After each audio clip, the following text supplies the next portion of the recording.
Sepertinya diri kamu punya sebuah pertanyaan yang sama nih. Pertanyaan itu adalah, siapa ya yang bisa saya ajak ngobrol untuk membantu masalah saya?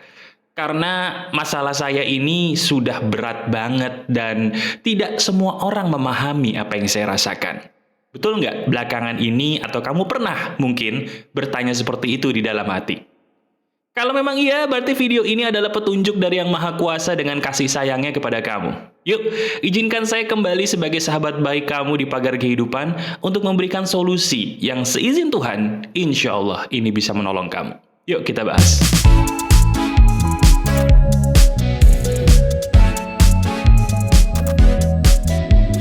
Halo teman-teman, ada saya kembali Aryan Surya, sahabat baik kamu dari pagar kehidupan di podcast pagi. Betul banget nih, kita selalu punya pertanyaan yang sama ya.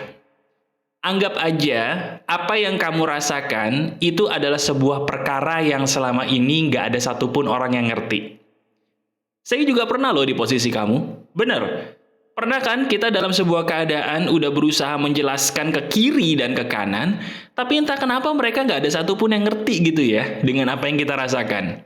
Bahkan maaf banget nih, pernah banyak orang di sekitar kita mungkin yang malah memberikan sebuah bercandaan yang nggak lucu gitu loh.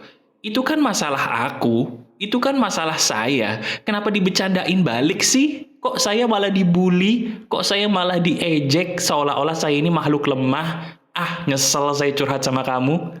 Pernah nggak seperti itu? Nah, kalau gitu pertanyaannya, Mas, saya ini harus ngomong sama siapa?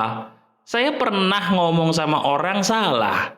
Saya juga sering berdoa sama Tuhan, tapi ya bagaimanapun saya butuh loh Mas umpan balik dari apa yang saya katakan. Apakah saya harus curhat colongan? Apapun pertanyaan kamu, izinkan saya sebagai sahabat kamu memberikan sebuah petunjuk yang seizin Tuhan bisa merubah hidup kamu. Begini jawabannya, dengerin baik-baik. Sebenarnya, materi dari video ini terinspirasi dari kisah yang saya lihat sendiri belakangan ini. Coba deh, kamu setuju nggak sih kalau belakangan ini, dimanapun kita melihat, terutama di dunia maya, banyak orang yang entah kenapa, sering banget membeberkan masalah hidupnya ke publik. Sebagian orang menyebutnya menyebarkan aib, sebagian orang menyebutnya curhat, bahkan sebagian juga menyebutnya bahwa itu adalah cari perhatian alias panjat sosial atau pansos. Apapun sebutannya, saya mau tanya, menurut jawaban di hati kamu yang paling jujur, salah tidak sih kalau kita mencurhatkan masalah kita apapun bentuknya ke sosial media? Menurut kamu benar atau salah? Jawab dalam hati. Sebentar. Kalau kamu adalah sahabat pagar kehidupan, tenang aja, nggak usah takut jawaban kamu dihakimi. Kita ngobrol cuma berdua kok, walaupun kamu menonton video saya dan saya sedang tidak ada di samping kamu ya. Tapi anggap aja kita bertemu dalam sebuah keadaan yang kita ngobrol berdua nih. Dan sayangnya, sayang banget saya ini adalah orang yang sangat bijaksana buat kamu. Jadi jangan harap ya saya bisa menghakimi kamu dengan apa yang kamu keluarkan dari hati kamu tadi. Apapun jawaban kamu, pesan saya cuma satu. Apapun masalah hidup kita, jangan dibuat ribet ya, dengan memberikan kesempatan kepada orang-orang yang tidak mengenal kita untuk menolong kita. Saya ulangi, apapun masalah hidup kamu, masalah hidup kita nih, pesan saya cuma satu. Tolong jangan buat masalah kita tambah ribet ya. Jangan. Gimana tuh caranya buat ribet, Mas? Kita memberikan kesempatan kepada orang di luar sana yang tidak kenal kita sama sekali gitu loh, untuk memberikan pendapatnya akan masalah kita. Sebentar, saya tahu kok apa yang di pikiran kamu. Mas, sebenarnya apa yang saya lakukan itu bukan maksudnya minta pendapat kepada sembarang orang loh Mas. Saya memberikan masalah saya di sosial media, siapa tahu barangkali ada orang yang pernah senasib dengan saya Mas. Terus dengan senasibnya dia dengan saya, pastikan pernah dong punya pengalaman yang mengeluarkan hidup mereka dari masalahnya gitu loh Mas. Iya kan? Siapa tahu. Jadi saya nggak salah dong Mas. Gini ya, Coba sekarang kita bicara logis, mau nggak? Kita pakai logika, nggak usah teori, oke? Sederhananya gini. Orang lain bisa punya masalah yang sama seperti kita, betul? Tapi pertanyaan dasarnya adalah, apakah orang lain itu adalah kita? Saya ulangi, tolong renungkan. Orang lain di luar sana, mereka tuh pasti ada yang pernah punya masalah yang sama seperti kita. Benar? Tapi pertanyaan logis yang paling sederhana adalah, apakah orang lain adalah kita? Maksud saya apa? Sehebat-hebatnya, sesama-samanya masalah orang lain dengan kita, mereka bukan kita loh. Sudut pandang kita sebagai manusia, itu masing-masing beda loh. Adalah kesamaan 1, 2, 3, tapi lebih banyak bedanya, bener nggak sih? Jadi jangan heran ya, kalau kita udah capek-capek curhat ke temen, curhat ke sosial media, bukannya masalah hidup kita makin beres, malah makin ruwet. Enak sih dapat perhatian, didoain gitu. Saya doakan masalah kamu tambah beres, amin. Saya doakan supaya mbak itu sabar, amin. Saya doakan semoga mas itu cepat beres, amin. Terima kasih doanya. Tapi, masalah beres gak? Sekarang saya tanya, masalah beres atau tidak? Beres? Enggak ya? Kalau gitu buat apa dong? Buat apa? Buat apa kita capek-capek curhat kepada publik? Oke, dapat perhatian yang kita mau, bahkan mungkin dapat pendapat-pendapat keren, tapi kita makin bingung nggak sih? Masalah beres nggak sih? Nggak beres juga ya. Lega sih rasanya bisa curhat di sosial media, tapi yang jadi masalah adalah mereka jadi tahu loh apa masalah hidup kita, dan bisa jadi mereka juga jadi tahu apa aib kita. Benar apa benar? Coba renungkan. Nah, udah mulai ya? Udah mulai tercerahkan. Sebentar, saya tahu pertanyaan kamu apa. Kalau gitu mas, saya harus melakukan apa dong? Saya tadi kan bilang bahwa diri saya ini sering berdoa, saya sering ngobrol sama Tuhan. Tapi bagaimanapun, sebagai manusia saya butuh umpan balik mas. Tuhan itu saya percaya selalu mendengarkan doa-doa saya. Saya paham itu, saya yakin. Tapi, saya butuh umpan balik langsung mas. Seperti halnya saya ngobrol sama manusia. Terus saya harus ngapain? Oke. Sekarang, saya akan mengajarkan kepada kamu sebuah teknik yang berhasil menolong saya. Seizin Tuhan, teknik ini saya pakai. Dan dengan seizin yang maha kuasa jugalah. Dengan kasih sayangnya saya bisa pulih dari masalah yang saya hadapi. Mau saya bagikan ya? Oke. Teknik ini saya beri nama adalah teknik mengosongkan diri sendiri. Saya ulangi ya. Teknik yang saya gunakan untuk memulihkan batin saya adalah filosofi yang saya beri nama filosofi mengosongkan diri sendiri. Waduh, ini agak sedikit gimana gitu, Mas? Mengosongkan diri itu maksudnya gimana mas? Saya nggak boleh makan, nggak boleh minum atau bagaimana? Bukan, itu nggak ada hubungannya sama makan minum. Tapi yang saya lakukan adalah begini. Dengerin ya. Kebanyakan di antara kita, sadar nggak sih masalah itu jadi tambah ribet? Karena otak kita penuh dengan suara. Ketika kita curhat sama orang, curhat sama temen, enak sih. Apalagi curhat di sosmed mungkin yang respon banyak gitu ya. Seneng kita. Tapi sadar gak sih? Itu bikin otak kita penuh dengan suara-suara yang semakin membuat kita bingung. Sadar gak? Coba inget-inget deh. Kamu punya masalah dulu curhat sama orang. Jawaban mereka yang berbeda-beda itu malah bikin pikiran kita jadi ruwet gitu loh. Bukannya masalahnya beres malah tambah pusing. Bener apa enggak? Coba renungkan. Kalau begitu, makin pusing kita disebabkan bukan karena banyaknya orang yang membantu, tapi karena pusingnya kita itu disebabkan kita sendiri yang isi kepalanya tuh penuh banget gitu loh.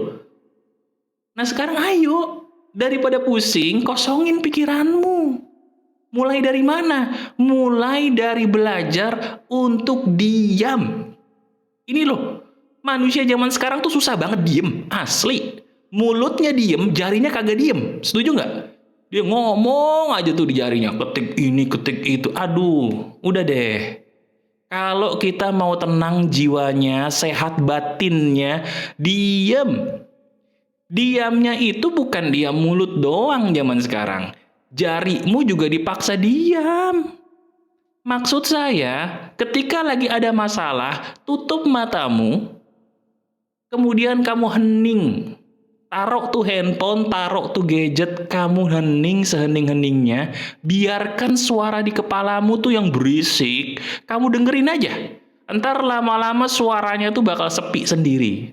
Nah, begitu suaranya sepi, ambil napas, kemudian kamu hembuskan, kemudian kamu bertanya ke diri sendiri, seperti halnya kamu bertanya ke teman paling baik seumur hidupmu. Tanyakan begini, sebenarnya apa yang terjadi dalam hidup saya? Pelajarannya apa sih yang bisa saya petik? Itu dia. Sebuah keadaan di mana kamu tuh akan mendapatkan banyak pencerahan. Ketika nomor satu kamu hening, diam, kemudian bertanya kepada dirimu sendiri, dari masalah yang saya hadapi ini, pelajaran apa sih yang bisa saya petik, wahai diriku? Tanyakan itu, terus tanyakan. Dari masalah ini, pelajaran apa sih yang bisa saya petik, wahai diriku? Ulangi lagi, dari masalah ini, pelajaran apa sih yang bisa saya petik, wahai diriku? Nah, sekarang saya ingin mempraktekannya bareng dengan kamu, mau nggak? Jadi sekarang kalau misalnya diri kamu lagi sibuk, lagi mengerjakan sesuatu, coba berhenti dulu sebentar. Saya ingin mengajarkan kepada kamu, supaya kalau benar sedang dalam keadaan yang ruwet, paling nggak apa yang saya berikan ini bisa membantu kamu lah. Seizin Tuhan mengeluarkan hidupmu dari masalah. Amin. Oke, kita praktekin dulu ya di bagian akhir ini ya. Oke, sekarang coba kamu tolong duduk. Boleh bersila di lantai atau di tanah, boleh juga duduk di kursi. Silahkan. Sudah? Oke. Sekarang sambil kamu duduk, saya ingin memastikan coba punggungnya dibuat lebih santai dulu dong. Dibuat rileks dulu. Caranya gimana? Kalau kursi nyender. Kalau duduk bersilanya dibuat tegak dulu, kemudian bahunya dibuat santai, rileks. Nggak usah tegang gitulah. Ya, bahunya digoyang-goyangin nih yang duduk bersila, kemudian kamu ambil nafas, kemudian kamu hembuskan nafas dan buat bahumu jadi santai. Oke? Jadi sekarang kamu sudah dalam keadaan duduk atau bersila dan santai. Oke ya? Sekarang gini, coba tolong pejamkan mata. Pejamkan matamu, ambil nafas dalam-dalam, kemudian hembuskan melalui mulut.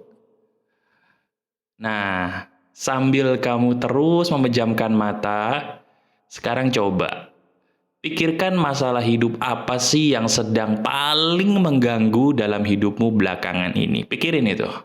Apapun ya, apapun masalah yang paling mengganggu, pikirkan sekarang. Nah, sekarang saya nggak tahu masalah kamu apa, tapi coba kamu bayangkan dengan jelas. Di dalam bayanganmu ketika membayangkan masalah tadi, ada nggak wajah-wajah manusia? Nah, wajah-wajah manusia itu tolong diperjelas lagi. Tolong diperjelas lagi. Wajah-wajah orang-orang yang ada di bayanganmu tadi nih, waktu mikirin masalah, bayangan orang itu diperjelas lagi, kalau bisa di zoom in, dibesarin, dideketin ke wajah kamu. Sejelas-jelasnya. Oke? Nah, sekarang sambil kamu membayangkan wajah orang-orang yang ada dalam masalahmu tadi, saya ingin membagikan kamu sebuah cara yang pertama dulu ya. Sekarang, coba kamu tetap membayangkan wajah orang tadi, kemudian kamu katakan dengan suara lantang nih, suara yang terdengar telingamu sendiri, sebuah kalimat yang sama persis seperti yang saya contohkan. Oke? Jadi kamu ikuti ya. Kalimatnya begini. Saya lagi dalam keadaan sedih sekali. Hati saya tidak nyaman. Ada hubungannya dengan orang-orang ini. Saya sakit hati. Saya sedih. Saya kecewa. Saya terima ini semua. Saya terima ini semua. Saya terima ini semua seutuhnya. Wahai diriku, pelajaran apa yang bisa saya petik dengan masalah ini? Wahai diriku, pelajaran apa yang bisa saya petik dari masalah ini? Ikuti. Selesai. Sekarang kamu tetap pejamkan mata. Setelah kamu mengikuti saya tadi, biasanya otakmu akan berjalan ke dalam sebuah cerita. Cerita itu cuma kamu yang tahu. Apapun cerita di otakmu, sambil tetap memejamkan mata, kamu ikutin aja. Kalau memang skenario di otakmu ini belum berjalan dengan baik, terus tanyakan, wahai diriku, pelajaran apa yang bisa saya petik dari masalah ini? Nah, biasanya nih, diri kita akan dibawa ke dalam sebuah kenangan dulu di pikiran kita. Kenangan yang ada kaitannya dengan rasa sakit di masa lalu yang sama, persis dengan rasa sakit yang ini. Padahal kejadiannya di masa lalu gitu, tapi terulang lagi gitu. Nah, sekarang coba deh. Apapun yang otak kita bawa, skenarionya, hadapin aja. Gak usah dilawan. Setiap kali kamu mau menangis, menangislah. Tapi iringi dengan sebuah kata ajaib, yaitu, saya terima ini semua. Oke? Coba sekarang gini. Ceritanya saya lagi membawa pikiran saya, atau saya terbawa oleh pikiran saya ke dalam kejadian masa lalu ketika saya pernah dibully sama guru saya sendiri waktu SD. Saya sedih banget mikirin itu semua. Kemudian saya pejamkan mata dalam keadaan masih terpejam, saya bilang begini, saya terima ini semua. Biarkan diri saya menangis, biarkan diri kamu menangis, sambil katakan, saya terima ini semua. Biarkan diri kita menangis, biarkan diri kita marah, terus katakan, saya terima ini semua. Kemudian, habis itu, kamu katakan kata penutupnya adalah, saya memilih untuk bahagia dan saya menerima ini semua. Katakan lagi, saya memilih untuk bahagia dan saya menerima ini semua. Ulangi lagi, saya memilih untuk bahagia dan saya menerima ini semua. Sekarang kamu buka deh mata kamu. Ada senyuman nggak yang tiba-tiba muncul? Tiba-tiba tanpa diundang, padahal nggak ada yang ngelawak, nggak ada yang bikin kamu ketawa. Kok bisa ya? Itulah sebuah fenomena yang saya namakan batin terpulihkan. Jelas ya? Jadi tolong tonton video ini, jadikan video ini sebagai bahan perenungan kamu. Seizin Tuhan masalah hidup kamu membaik. Oke? Praktekkan ya. Masih ada saya, Aryan Surya, sahabat baik kamu selalu dari Pagar Kehidupan. Tetap keep the spirit, keep sharing, and keep loving. Bye-bye.